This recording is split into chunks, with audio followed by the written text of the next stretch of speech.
Krishna, Krishna Krishna, Hare Hare, Hare Ram, Ram Ram, Hare Hare.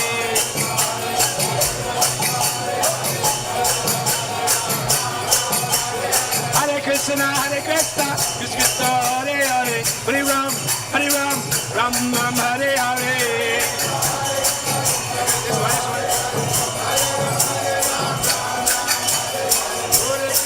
Hare Krishna, Krishna Krishna, Hare Hare, Hare Ram, Ram Ram, Hare Hare.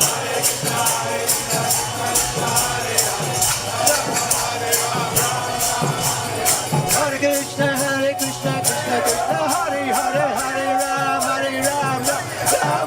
Hare, Hare Ram, Ram Hare Hare. Hare Krishna, Krishna Krishna, Hare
Hare, Hare Ram, Ram Hare Hare.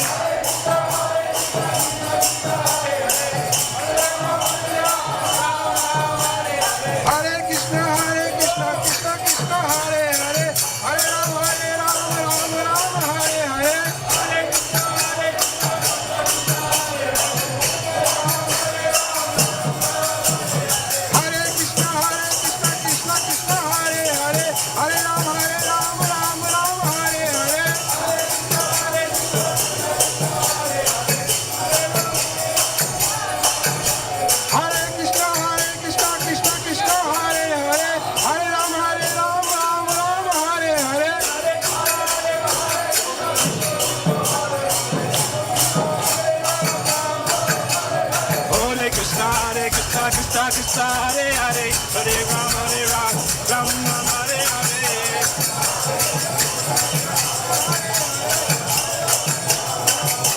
Hare Krishna, Krishna Krishna, Hare Hare, Hare Ram, Ram Ram, Hare Hare. Hare Krishna, Krishna Krishna, Hare Hare, Hare Ram, Ram Ram, Hare Hare.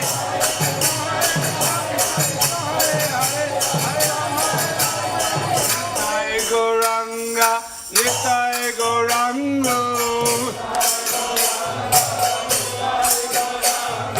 Nitai Gauranga, Nitai Gauranga, Nitai Gauranga.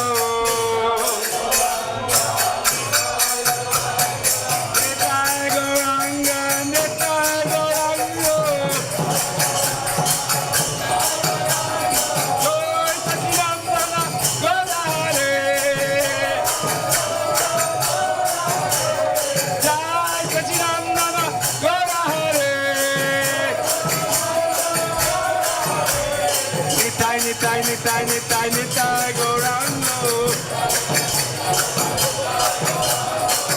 Gauranga, Nitai Gauranga, Jai Sachidananda Gaurare, Jai Sachidananda Gaurare.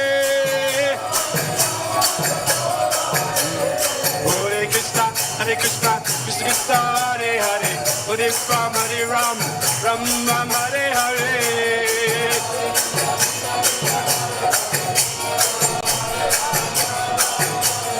Hare Krishna, Krishna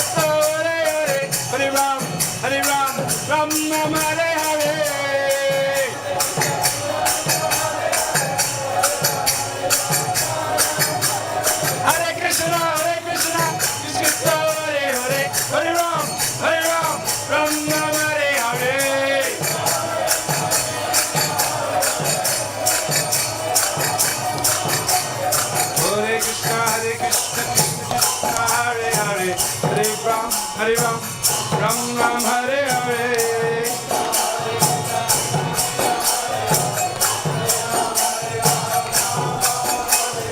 Hare Krishna, Krishna Hare Hare, Hare Ram, Ram Ram Hare Hare.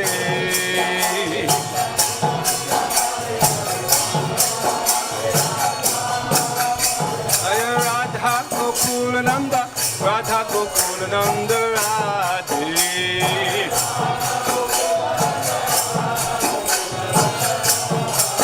Jaya Radha Gokulananda, Radha Gokulananda Radhe.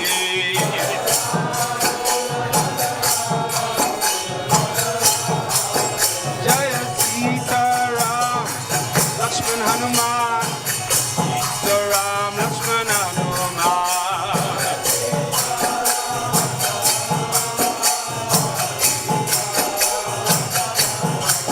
Jaya Sita Ram, Lakshman Hanuman, Sita Ram, Lakshman Hanuman.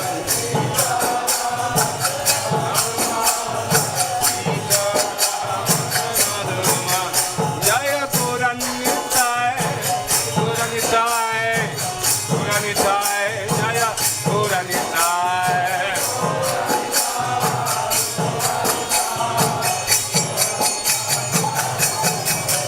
Jaya Puranitai, Jaya Puranitai, Puranitai, Jaya Puranitai.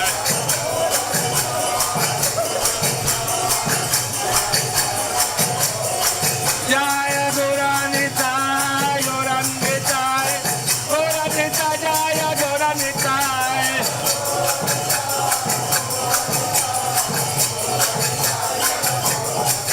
Jaya Prabhupada, Prabhupada, Prabhupada, Srila Prabhupada.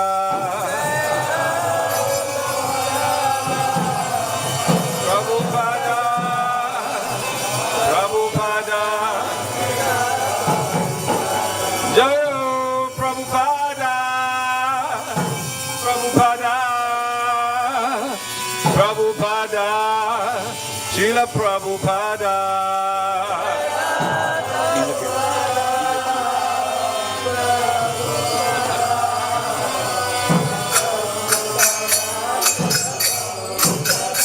Jaya Prabhupada, Prabhupada, Prabhupada, Srila Prabhupada.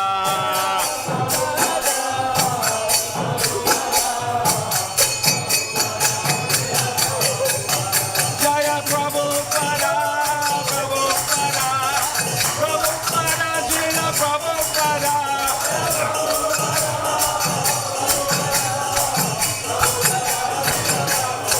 Prabhupada, Prabhupada, Prabhupada, Jaya Jaya Prabhupada.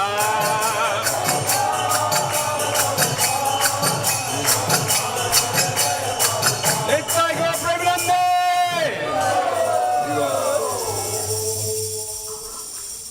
Jaya Om Vishnupada Paramahamsa Parivakacharya Ashtatara Satasi Srimad Abhaya Charanala Vinda His Divine Grace A.C. Bhaktivedanta Swami Srila Prabhupada Ki Jai. Jaya Om Vishnupada Paramahamsa Parivakacharya Ashtatara Satasi Srimad His Divine Grace Srila Bhaktisiddhanta Saraswati Goswami Srila Prabhupada Ki Jai. Ananta Gaiti Vaishnava Vrinda Ki Jai. Namacharya Srila Hari Das Thakur Ki Jai. Prem Shri Shri Krishna Chaitanya Prabhu Nityananda Shri Advaita Gadadhar Shivasadi Gaura Bhaktivinoda Ki Jai. Shri Shri Radha Krishna Go Gopal Gopinath Shamakunda Radha Kunda Kiri Govardhan Ki Jai. Shri Vrindavan Mathura Dham Ki Jai. Navadip Mayapur Dham Ki Jai. Nilachala Dham Ki Jai. Gangamai Yamunamai Ki Jai. Tulsi Devi Ki Jai. Bhakti Devi Ki Jai. Yugadama Harinam Sankirtan Yagya Ki Jai. Brihat Madanga Transcendental Book Distribution Ki Jai. Srila Prabhupada's Transcendental Book Distribution Marathon Ki Jai. Samaveda Bhaktivedanta ki jai. Nitai Gaura Premanandi. All glories to the assembled devotees. Hare Krishna. All glories to the assembled devotees. Hare Krishna. All glories to the assembled devotees. Hare Krishna. All glories to the lotus feet of Sri Guru and Sri Gauranga.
Big one.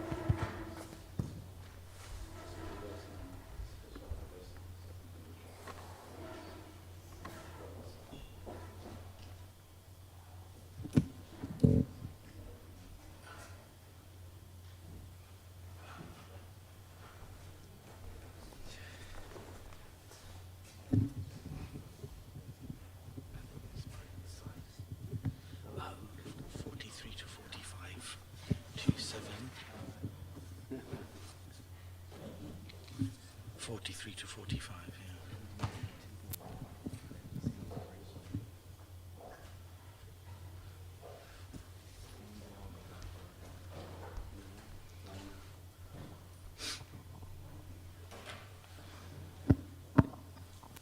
Jaya Radha Madhava Jaya Kunja Bihari Madhava Jaya Kunja Bihari Jaya Radha Madhava Jaya Kunja Bihari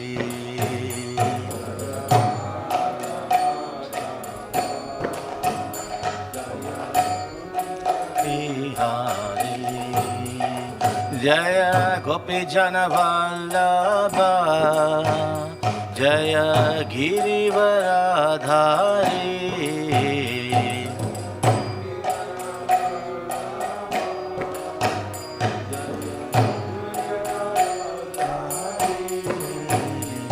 Jaya Gopijana Vallabha Jaya Girivaradhari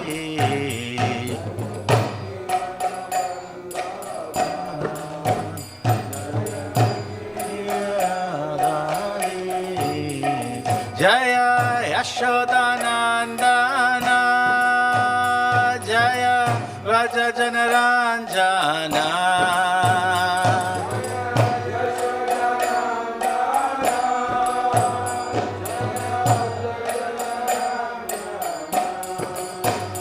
Jaya Yashodanandana Jaya Raja Janaranjana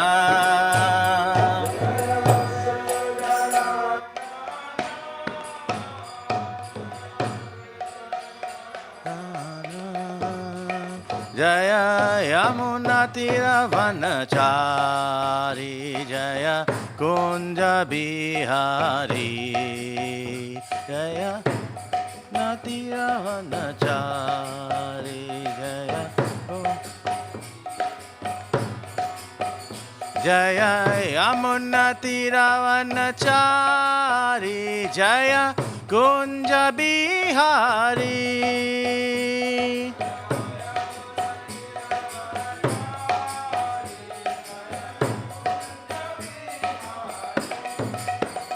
Hare Krishna,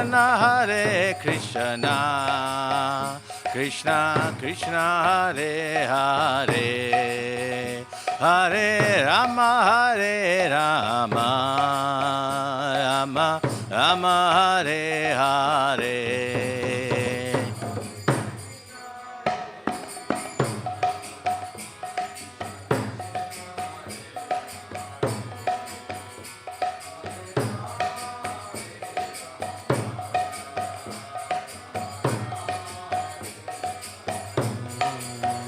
Hare Krishna, Krishna Krishna, Hare Hare, Hare Rama, Rama Rama, Hare Hare. Hare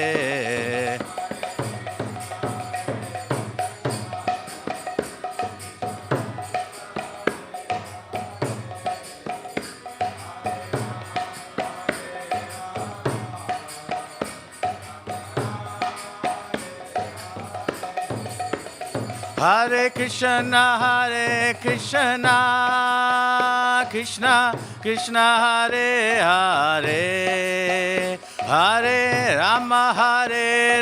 Rama Rama,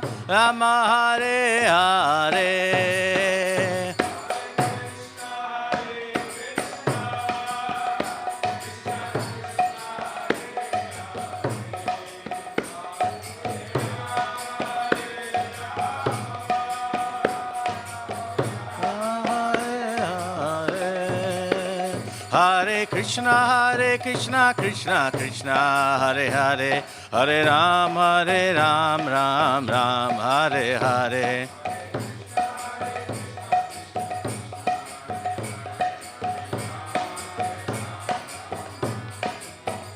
Hare Krishna, Krishna Krishna, Hare Hare, Hare Ram, Ram Hare Hare.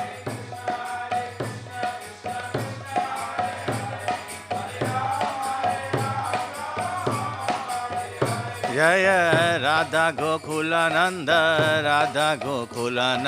Shri Radhe.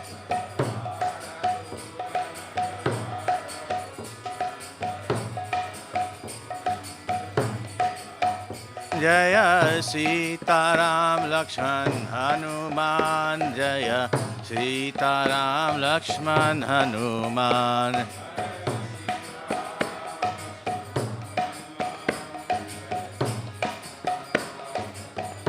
Nitai Gora Hari Bol, Nitai Gora Hari Bol.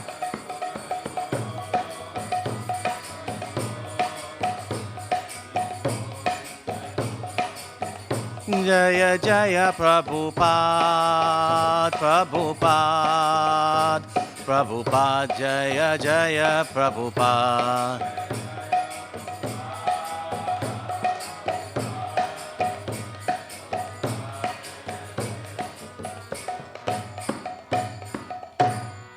Jai Nitai Gaur Premanande.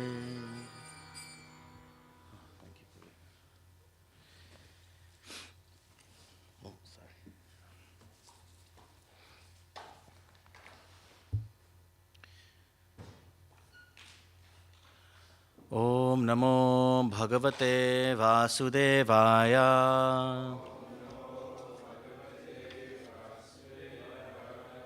Om Namo Bhagavate Vasudevaya.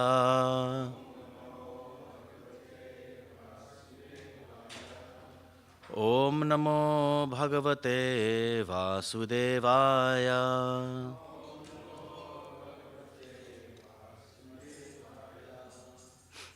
Hare Krishna, everyone. So today we are reading from Canto 2, Chapter 7, verse 43 to 45. So today we're actually resuming our Srimad Bhagavatam verses now. Yesterday we had our marathon lead-up class. There is actually one more lead-up class, which is this Sunday by His Holiness Swayam Bhagavan Kesha Maharaj. But otherwise, for now, we are carrying on with the normal Srimad Bhagavatam verses as well, during this special time of the marathon as well. So, okay, so I think the verse wasn't written on the board, so we'll just recite it. So I'll just recite it for today. There's quite a few verses here together, so yeah, maybe I'll just recite it and then we'll take it from there.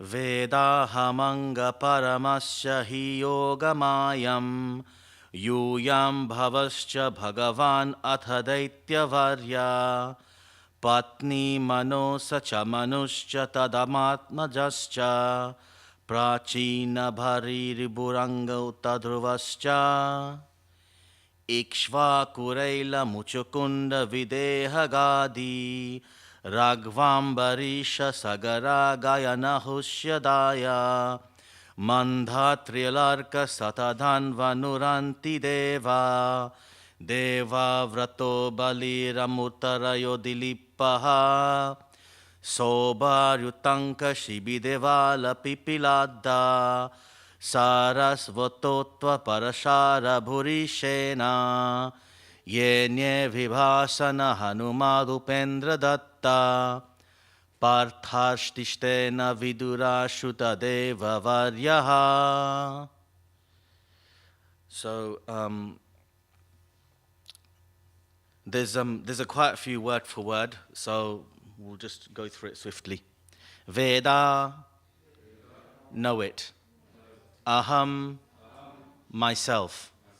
Anga, O Narad, Paramasya, of the Supreme, He, certainly, Yogamayam, potency, Yuyam, yourself, Bhavaha, Shiva, Cha, and, Bhagavan, the great demigod, Atha, as also, Daityavaryaha, Prahlad Maharaj, the great devotee of the Lord, born in the family of an atheist.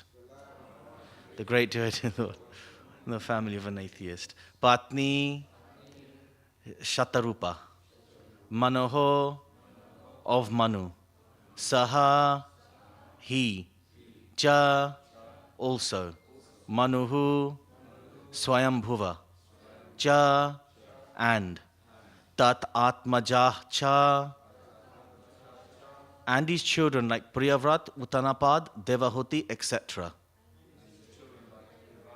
Uttanapad, Prachinabarhihi, Prachinabari, Ribhu, Ribhu, Angaha, Anga, Uta, even, Dhruvaha, Dhruva, Cha, and, Ikshvaku, Ikshvaku, Aila, Aila, Muchakunda, Muchakunda. Videha, Maharaj Janak. Gadi, Gadi. Raghu, Raghu.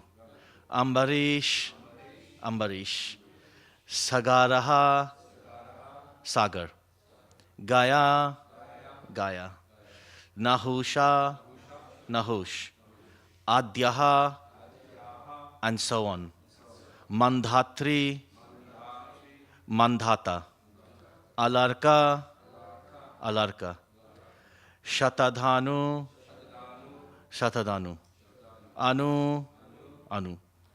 Rantidevaha, Rantideva. Devavrataha, Bhishma. Balihi, Bali. Amurtarayaha, Amurtaraya. Dilipaha, Dilipa. Sobari, Sobari. Utanka, Utanka. Shibi, Shibi. Devala, Devala. Pipalada, Pipalada. Sarasvata, Sarasvata. Uddhava. Okay, I'm just going to go through the names because they're the same. Parashara, Bhurishena, Ye, those who. Anye, others. Vibhishana, Hanumat, Hanuman. Upendra Datta, Sukadev Goswami. Partha, Arjun. Artishena, Ashtishena, yeah. Vidur, Shrutadev, Varyaha, the foremost. Translation. O Narad, although the potencies of the Lord are unknowable and immeasurable, still, because we are all surrendered souls, we know how he acts through Yogamaya potencies. And similarly, the potencies of the Lord are also known to the all-powerful Shiva, the great king of the atheist family, namely Prahlad Maharaj, Swayambhuva Manu, his wife Shatarupa, his sons and daughters like Priyavrat, Uttanapad, Akuti, Devahuti, and Prashuti, Prachinabari, Ribhu, Anga, the father of Vena, Maharaj Dhruva, Ikshvaku, Aila, Muchakunda, Maharaj Janak, Gadhi, Raghu, Ambarish, Sagar, Gaya, Nahush, Mandata, Alarka, Satadanve, Anu, Rantideva, Bhishma, Bali, Amurtaraya, Dilipa, Sobari, Utanka, Shibi, Devala, Pipalada, Saraswat, Uddhava, Parashar, Bhurishen, Vibhishan, Hanuman, Sukadev Goswami, Arjun, Ashtishena, Vidur, Shrutadev, etc.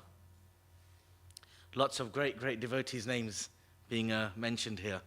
Each one you can there's so many pastimes behind a lot of these personalities. Okay, so purport given by His Divine Grace Srila Prabhupada Ki. All the great devotees of the Lord, as mentioned above, who flourished in the past or present, and all the devotees of the Lord who will come in the future, are aware of the different potencies of the Lord, along with the potency of his name, quality, pastimes, entourage, personality, etc. And how do they know? Certainly it's not by mental speculation, nor by any attempt by dint of limited instruments of knowledge. By the limited instruments of knowledge, either the senses or the material instruments like microscopes and telescopes, one cannot even fully know the Lord's material potencies, which are manifested before our eyes. For example, there are many millions and billions of planets far, far beyond the scientist's calculation. But these are only the manifestations of the Lord's material energy. What can the scientist hope to know of the spiritual potency of the Lord by such material efforts? Mental speculations, by adding some dozens of ifs and maybes, cannot aid the advancement of knowledge. On the contrary, such mental speculation will only end in despair by dismissing the case abruptly and declaring the non-existence of God. The sane person, therefore, ceases to speculate on subjects beyond the jurisdiction of his tiny brain, and as a matter of course, He tries to learn to surrender unto the Supreme Lord, who alone can lead one to the platform of real knowledge. In the Upanishads, it is clearly said that the Supreme Personality of Godhead can never be known simply by working very hard and taxing the good brain, nor can he be known simply by mental speculation and jugglery of words. The Lord is knowable only by one who is a surrendered soul. Herein, Brahmaji, the greatest of all material living beings, acknowledges this truth. Therefore, the fruitless spoiling of energy by pursuing the path of experimental knowledge must be given up. One should gain knowledge by surrendering unto the Lord and by acknowledging the authority of the persons mentioned herein. The Lord is unlimited, and by the grace of the Yoga Maya, helps the surrendered soul to know him proportionately with the advance of one's surrender.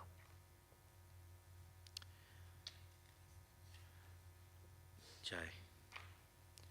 Om Jnanatimirandasya Gyananjana Shalakaya Chakshurum Militam Yena Tasmai Shri Guruve Namaha. Namo Om Vishnupadaya Krishna Prasthaya Bhutale Srimate Bhaktivedanta Swaminiti Namine. Namaste Saraswati Deve Gauravani Pracharine Nirvishesha Shunyavadi Paschatya Deshatarine. Jai Sri Krishna Chaitanya Prabhu Nityananda Shri Advaita Gadadhar Shivasadi Gaura Bhakta Vrinda.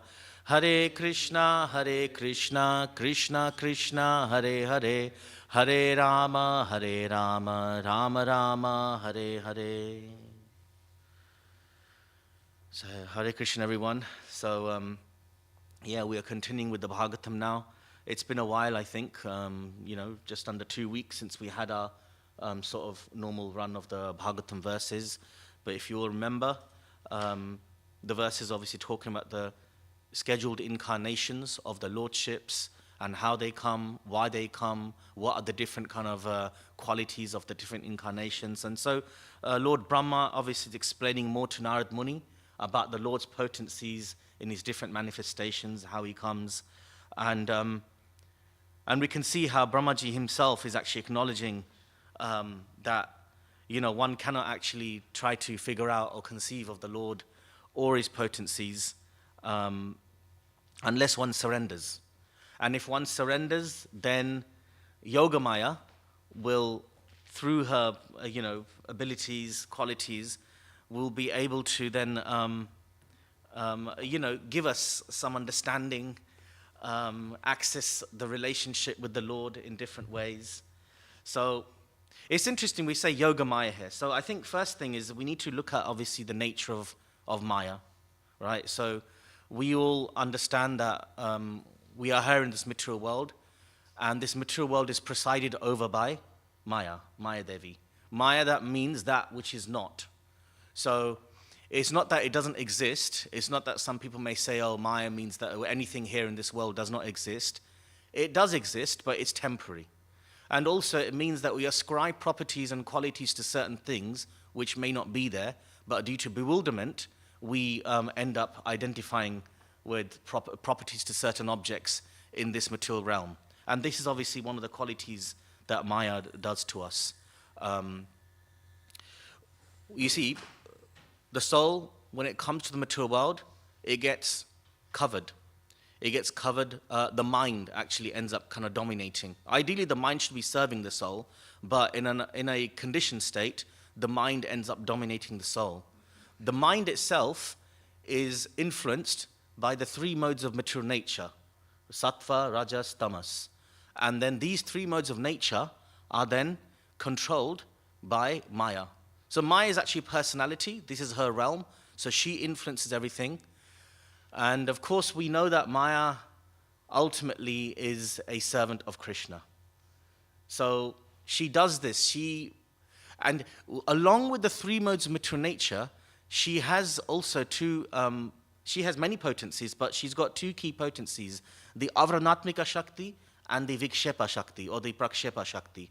The Avranatmika Shakti is the covering potency. So she gives us a covering to make us forget actually our actual position and who we actually are. And then on top of that, she also gives a Prakshepa Shakti, which is to then bewilder us by giving us a false identity for us to identify with. And these Avranatmika Shakti and Prakshepa Shakti, these affect each person regardless of what kind of mode of nature you're in. So whether you're in mode of goodness, passion, ignorance, each one is affected by this covering potency and this bewildering or throwing potency. So if you're in a mode of goodness, you may identify with, I don't know, being a scholar, being an intellectual, or this and that. If you're like in the mode of passion, the Avranadika and Prakshepa Shakti may make you identify of trying to be, I don't know, a millionaire and chase after the wealth, or chase after women or wine or fame and things like that. And if you're like in the mode of ignorance, then these two Shaktis may make you just identify with just being hopeless or being tired and wanting to sleep all day or whatever it may be. So depending on what modes of nature you're in, these two Shaktis affect us. Then what happens, however, is that's one aspect of Maya. Now, I remember once Mukunda Hari Prabhu, about a few years back, he gave a class.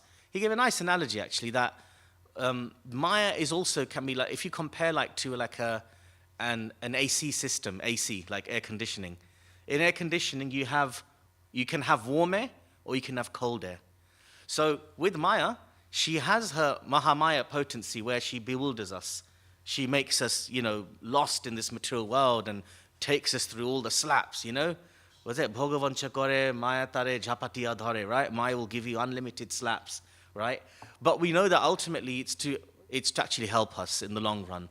Because Maya is a servant of Krishna, and she does it because she wants to make sure that we're completely purified before we go back to Krishna. There's no last vestige of false ego or pride left in us, which is why she does that to us. But there's also another aspect of Maya, which is mentioned in this verse, which is the Yoga Maya. Just like AC can give you cold air, it can also give you warm air. So Maya also, for those who then become purified, are on the path to Krishna or under the shelter of Krishna, they say a Maya Devi can then use her potencies to bring us closer to Krishna. She may put us through Leelas with Krishna, but Leelas are not the same as like us going through just our normal kind of reactions in life. Leelas are there to orchestrate it for us to develop even a closer relationship with Krishna. So like this, you can see all these personalities here. They all are pure devotees of the Lord, and they're all under the kind of the Yoga Maya potency of Maya Devi.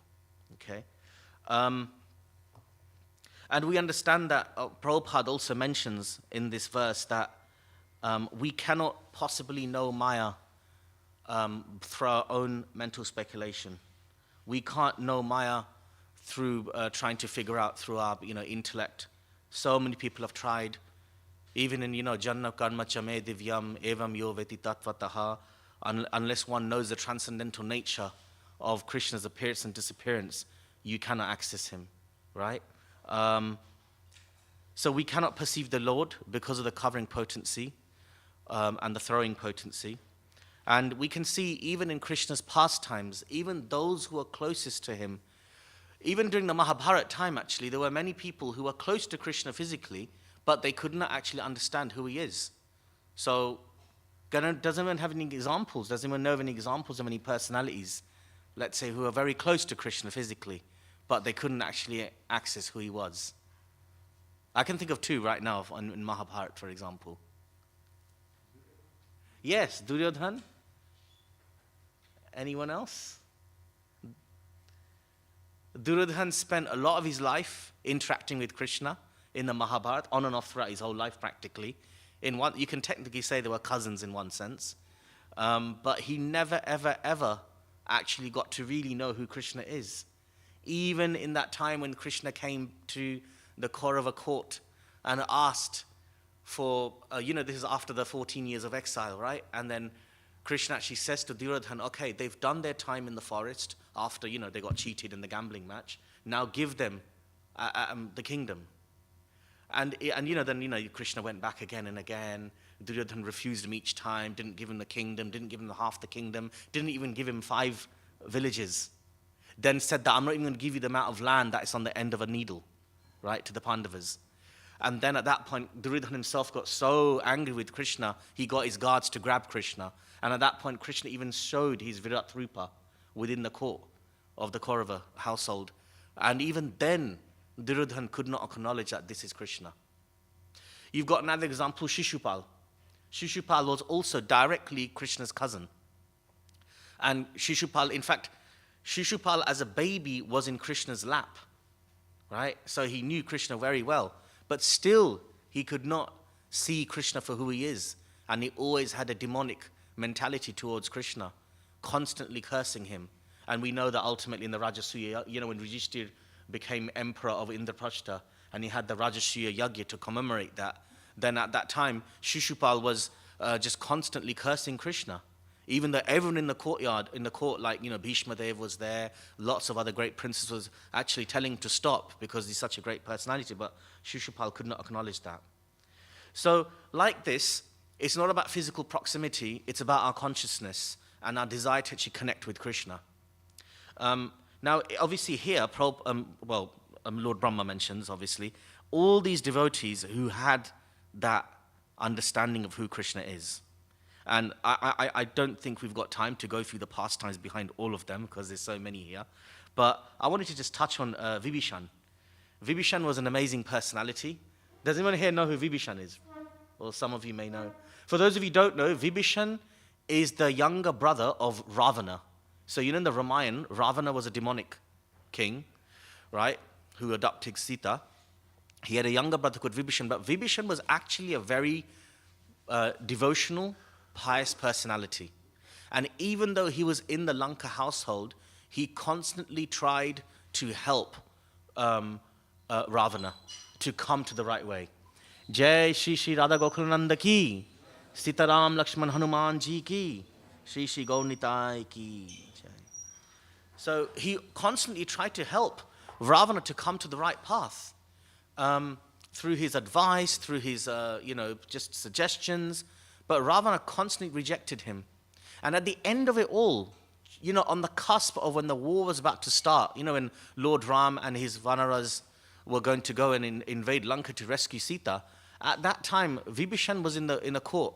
And Ravana had you could say, an Ishtagoshti with his ministers and advisors. And everyone was like, yeah, you fight back. Ravana, you're the greatest. You can protect, the kingdom. Don't worry about this Rama. Who is he? Some human, and he's got some monkeys with him. Doesn't matter that this Hanuman came and burnt like your city down. Doesn't matter. You can do this. And Vibhishan is the one that spoke out in front of all of them. And because of that, he actually got completely chastised by Ravana. And Ravana actually kicked him on the chest, and he fell off his chair on the ground in front of all the people. This is a massive humiliation in front of the whole court. Acharyas say that when Ravana kicked Vibhishan, it wasn't just a kick towards Vibhishan, it was a kick towards Lord Ram, because Ram was in Vibhishan's heart. So Ravana deliberately kicked him in his chest as a kind of spite. I'm spiting not just you, Vibhishan, I'm spiting Lord Ram as well, because I know he's in your heart. And it said that when Vibhishan then walked out of Lanka, Vibhishan decided to walk out of Lanka, and it said that walk that he left, when he left Lanka and he joined up with Lord Ram, that was him giving up all material upadhis, right? Our material designations, the material status, prestige, wealth, family. He had to leave all that behind. So in one sense, it's also like the devotee, when they also then come to Krishna, then they have to also give up their material designations, the upadhis that are given to us by the prakshepa shakti, right? The prakshepa shakti, which give us the kind of the throwing potency that makes us falsely identify, then gives us these upadhis that we identify with this, that makes us bound here. But all these devotees, if you see, what they did was they gave up those upadhis. They gave up their pride, their prestige. You can see that even in the Bhagavad Gita, when Arjun, in the first chapter, when Arjun gets bewildered and, his lips are quivering and the Gandiva bow falls. On one hand, if you look at Prabhupada's purports, he mentions that, because Arjun got bewildered and Krishna chastised him, why lamenting, why being like, weak-minded, hridaya dullabham, and, all these kind of things.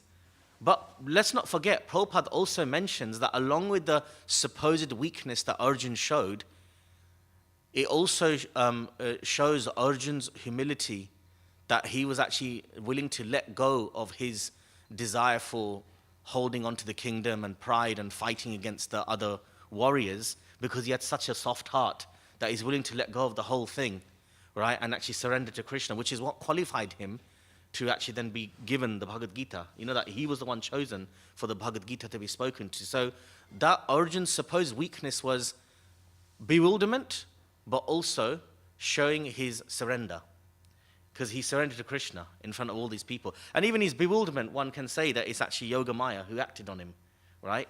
So like this, we can see that in all devotees' lives, when they come to that stage where they access the Lord, they have to go through that surrender, where they have to give up their conceptions, their abilities, and just completely just, surrender to what Krishna wants from them. Otherwise, if we try to use our mental speculation, then we're going to be trapped in this world for a very, very long time. And as Prabhupada says in the purport, that if you try to use a mental speculation, you will end up coming to the conception that there is no God, right? And we can see that Krishna himself will facilitate that. In Bhagavad Gita, chapter 15, verse 15, Krishna says, right, Matashmitir jnanam apohanam shcha. From me comes remembrance, knowledge, and forgetfulness. So forgetfulness, Krishna, if you really want to forget, if you really think that you cannot surrender to Krishna and know him, he will give you the intelligence and all the reasons in the world not to believe in him as well. And we can see that then through that one develops demonic mindset.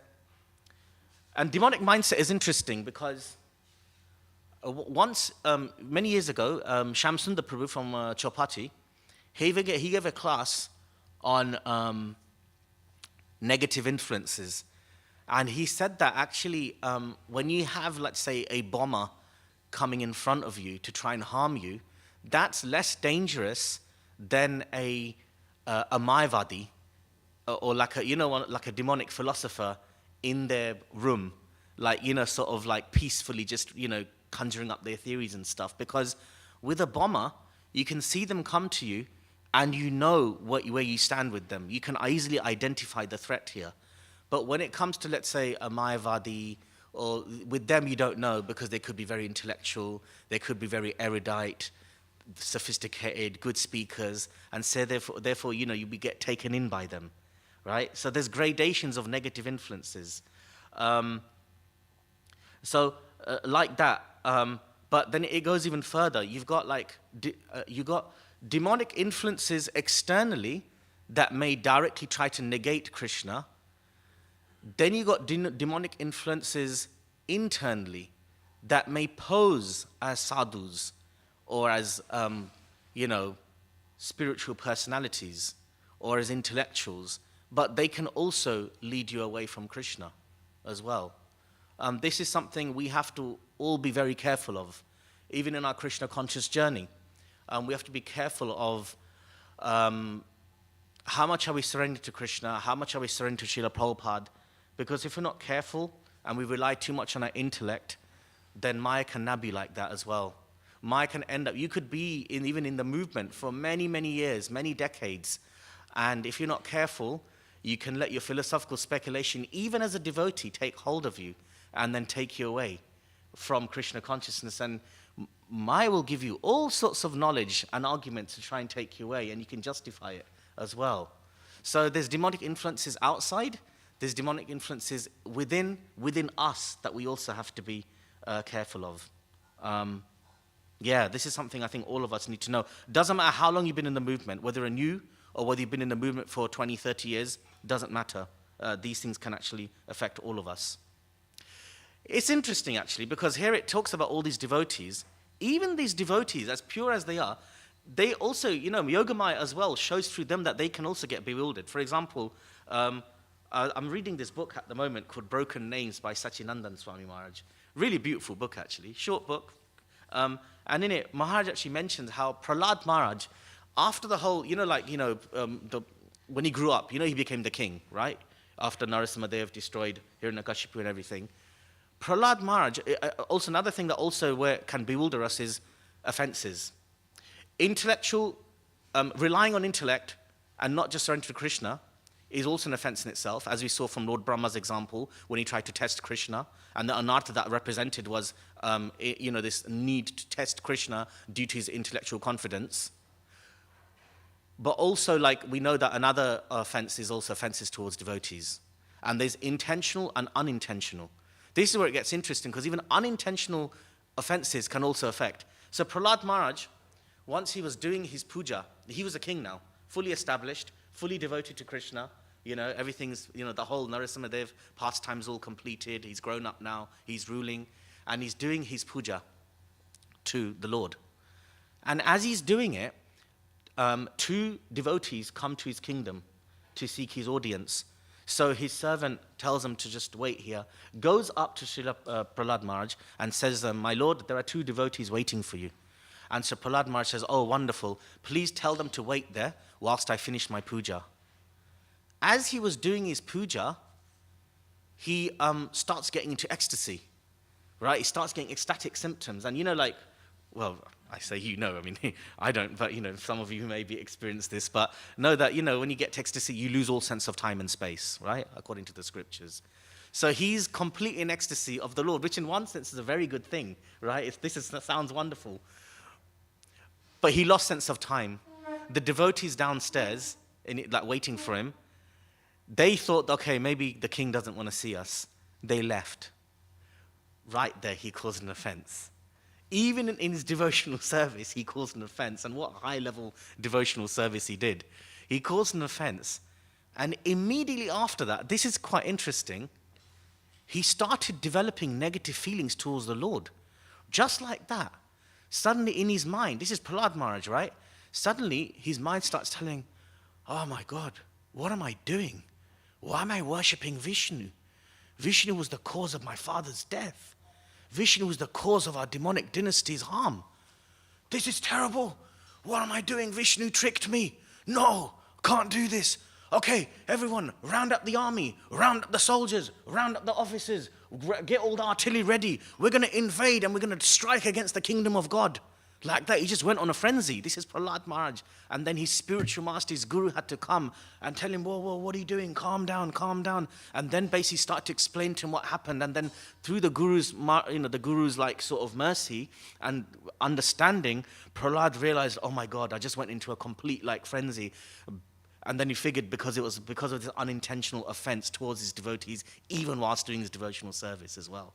So it's amazing how Maya can work, that we could be in Krishna consciousness and we could be practicing, and somehow or another, and we see this in our lives in Krishna consciousness, that somehow or another, you may see it yourself in others where, how could this person who's been around for so long suddenly develop a negative mindset, right? Sometimes it gets so much that they even then start speaking against Srila Prabhupada, or start speaking against Parampara. I was in India recently. I'm not going to get into the details. I had experience with this recently with a devotee, been around for very close to me, been around for a long time, and then suddenly, started drifting away. And you're thinking, how could he? It's not like he's a naive devotee, doesn't know much philosophy, very intelligent, very intellectual, the sort of person that can have a full-on conversation on the CC with Geshe Maharaj or someone, that kind of caliber. And I'm like, and then he's gone from Vaishnavism, Gaudiya Vaishnavism, whole thing, and then eventually and just in some sort of other type of thing, just doesn't matter. But it makes you think when you see this, right? And I'm sure in our Krishna consciousness we may see this, right? But the key thing is, if we know how Maya acts, we don't get fazed by it, because sometimes it can rock us. When we see someone who's practicing, oh my God, why are they suddenly switching? Especially if there's someone who's been solid. Because even through Prahlad Maharaj's Leela, we can see this. That if there are unintentional or intentional offenses being caused, it can slowly change our mindset. So anyway, I thought that was very interesting, how this forgetfulness tendency can creep in externally, internally, you can see it amongst. So that's why always we have to have that mood of surrender. And also we know that the key thing for us is obviously keep chanting, but I'll share something here. This is from, again, the Broken Names book. Something that actually from Srimad Bhagavatam, Canto 10, chapter 82, verse 44, Krishna says to his gopis, so the point is that when we chant, we have to also, now is the time where we not just chant with discipline, but we chant with affection. So in the Bhagavatam, the Lord actually says to his gopis, Bhakti for me qualifies living entities for eternal life. By your good fortune, you have developed strong affection for me, and this brings you to me.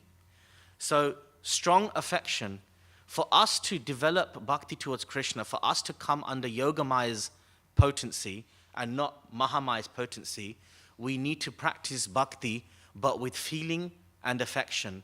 And actually, Krishna goes on to say to his gopis, do you know why sometimes, when you see some of the pastimes where Krishna's like disappearing from the gopis' view, and the gopis are thinking, where have you gone, where have you gone? And sometimes devotees, if we translate to devotees' lives, they might say, I'm really worshiping, I'm giving myself to you. Why not appearing before me? Why not appearing before me? Is it because you don't think about me? Is it because you don't ignore me? You're not like looking at me? And the gopis are thinking the same thing. Is it that Krishna doesn't care about us? And Krishna actually shares with the gopis that no, it's not that. The reason I do this with my devotees is not because I'm ignoring them, is because I'm maturing their affection for me, so that, again, any last vestige of pride and ego is completely expunged. And then because then I will feel safe, secure to give myself fully to those devotees. So, I thought these are very, very beautiful points. And obviously these devotees that Brahma talks about, they've done that, where they've completely given themselves fully, where Krishna can then completely give himself to them as well. And sometimes, even with devotees, we may question that, okay, we're under Krishna's shelter, we're trying to come out of Maya's effect and come under Yoga Maya. Why is it that devotees still go through suffering? Why do devotees still suffer? Even these devotees that Brahma mentions here, a lot of them also went through a lot of tribulations. So I was in Mayapur recently, and a senior devotee said to me, a nice pastime. Now, I can't quote where I got this pastime from. It could be a folk tale, or it could be from the scriptures. But anyway, once Krishna and Narad, but the point for this pastime is not about it's about the point behind it. So Krishna and Narad were walking, and they go to this person's house, and this person's a very rich person, very wealthy, very powerful. And they knock on his door, and they ask that, would you be able to give us some alms? Maybe give us some prasadam, How, the old culture is there, right? You knock on people's door. And this person, super wealthy, super rich, he's like, who the hell are you two layabouts? Just waste people, wastrels, you know what? Just get out of here. Pathetic. Asking me for some food, asking me for some donation, wasting my time. Just get out of my sight. Really arrogant person. I mean, I'm sure sometimes when you're on books and stuff, you may get some of these people as well. Anyway, and then afterwards, so they walk away. Narad Muni says to Krishna, how, you know what? This person is wealthy because of you, because of your, mercy, because of your blessings. This person is wealthy, and this is how he's talking to you. Talking to us. Krishna, you should do something, teach him a lesson. So Krishna smiled and said, yeah, he was rather rude, wasn't he? Okay, let me think. Okay, I tell you what. Okay, I'll give him something. Give him more money. Narad Muni's like, what? He's wealthy, he needs to be humbled. You want to give him more money, even more wealth than he already has. They walk on. Then they go to another house. And this old lady, and she has been nothing but a dedicated, sincere devotee of Krishna her whole life. Steadfastly serving, really nice, really pure, also very poor. She has nothing to her name, practically. So they knock on her door. She welcomes them in, and she says to them, my dear devotees, I have nothing to give you both. All I have in my possession is one cow. The maximum I can give you is 1 cup of milk. Maybe you two can share it between yourselves. So then Krishna and Narad Muni both drink it. Very nice, they leave. And Narad Muni says to Krishna, wow, what a pure-hearted devotee. Krishna, please, give her some blessings. She deserves it. She deserves all the good things in the world. And Krishna says, yes, you're right, Narad. Okay, I bless her. In 5 days' time, her cow will die. So then Narad Muni is like, wait, let me get this straight. You give the rich man, this arrogant rich man, and you tell him, give him more money. And this poor, wonderful devotee, you say, let her cow die in 5 days. And then Krishna's like, yeah, smiling. You know how Krishna's always smiling, right? You know. Okay, any thoughts? Why do you think Krishna did this? Because it seems strange, right? Yes, Pramanava Prabhu. Because wealth is something which completely bewilders the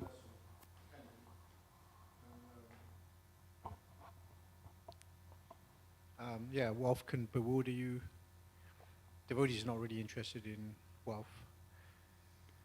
And then Krishna is taking the cow away from the devotee, maybe forcing that devotee to surrender to Krishna even more.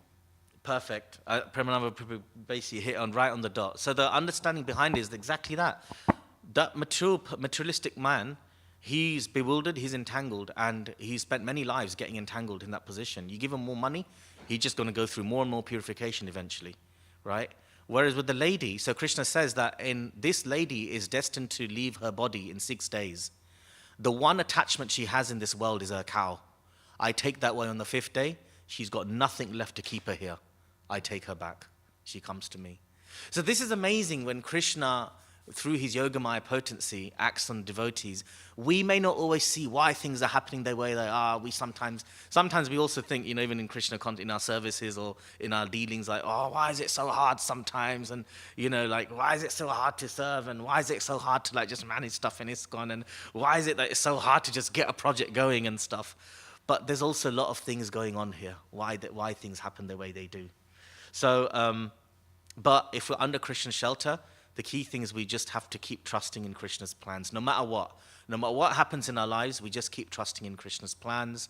And so I'm going to finish there on that note. And I also wanted to just say that, you know, that how Krishna says that if you come to me with affection, that's the key thing. And I like yesterday when Rasika Rai Prabhu mentioned actually about Guru Shakti Mataji's meditation, that when on the street, she prays for the person to take this book. So that's an affectionate mood to have when you're on the streets, for the people to take the book. It's not just a sales thing or like getting the numbers or anything like that. It's a mood of affection, that I'm doing this as an affectionate offering to Krishna. So may we all have that mood as we go on the streets now. I think the marathon starts officially tomorrow, I believe. Is it tomorrow, yeah? Tomorrow. So let us pray that we can just surrender to Krishna, trust in his plans no matter what experiences we go through on the street, you know, purifying ones as well as nectarian ones. And let's pray that we can also emulate the qualities of these wonderful devotees who managed to, by their affection, transfer from effect of Mahamaya to Yogamaya. Let us also have that. And let us Yogamaya's potencies act on us on the street for this marathon as well. Jai Hare Krishna. Any comments or queries? Yes, Pramanava Prabhu. Obviously, I'm conscious of the time. If people want to go for breakfast, by all means. For the class. Yeah, this thing about committing unintentional offenses. You know, we live in a world where we're having to deal with so many different types of people. ISKCON is a huge society, and there are so many negative things also that happen around us, even within ISKCON. So it's almost impossible not to commit an unintentional offense, it seems like. So is there any concession in Kali Yuga? Of course. I mean, we know that, obviously, the good thing is when it comes to offenses, thankfully in Kali Yuga, our thoughts don't get into consideration like previous yugas, right? You know, they say that you get reaction for thoughts, words, and deeds. So at least right then, we can at least monitor our words and deeds. But obviously, we can't always monitor your unintentional things that you're doing, right? Obviously, with Prahlad Maharaj's example, and you know, there's another example, you know, with the Rupa Goswami, you know, when he's thinking of that pastime of Krishna, and Radharani is on the tree, and Krishna's pulling it back, and then lets go, and Radharani goes flying, because the tree comes back to its original, like a spring, in it, like boom, almost like a cartoon, right? And then Radharani goes flying. So, and then Rupa Goswami starts laughing, and then there's a crippled Vaishnav goes past him, and then the crippled Vaishnav gets offended, thinking that he's laughing at him, even though he wasn't. Okay, one thing you have to understand, obviously, again, Yogamaya potencies. With Prahlad Maharaj, with Rupa Goswami, they demonstrate the need to be careful of intentional offenses, and they use these personalities examples to show us. And sometimes Krishna will use his pure devotees to show in the most stringent way possible, right? Because he knows that they can take it, right? His pure devotees can handle that level of purification because they're already so completely in his surrender. With us, we may not be able to be as stringent in monitoring ourselves' offenses, but Prabhupada does say that if we always have earnest sincerity, and that okay, as long as you're earnestly sincere in trying to do your service, your sadhana in the best way possible, even if you do unintentionally or intentionally cause offense, Prabhupada himself will be there to cover you. And we see that in many pastimes, with Prabhupada disciples, where they were serving sincerely in the movement, and for whatever reason, they ended up going away. And they say how that at the end of their lives or whatever, then Prabhupada comes and takes them back. So for us, Prabhupada gives us the back door. He's the one.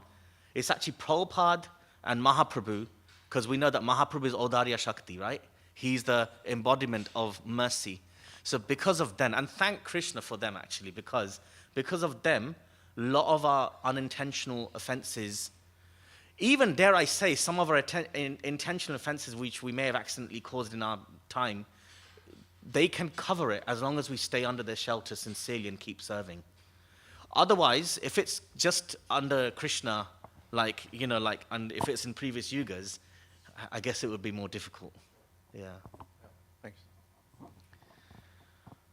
Okay, thank you very much. Grantaraj Srimad Bhagavatam ki jai. 2022 Srila Prabhupada Christmas Book Marathon ki jai.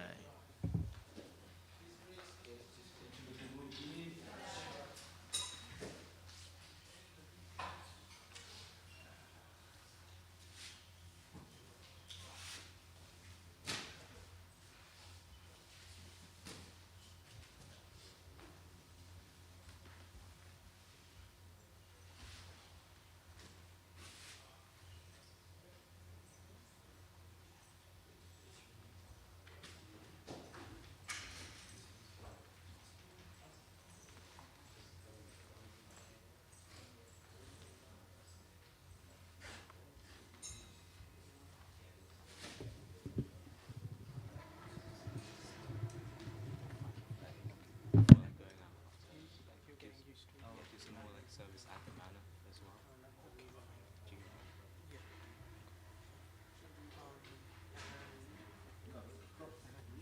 Like from Saturday on.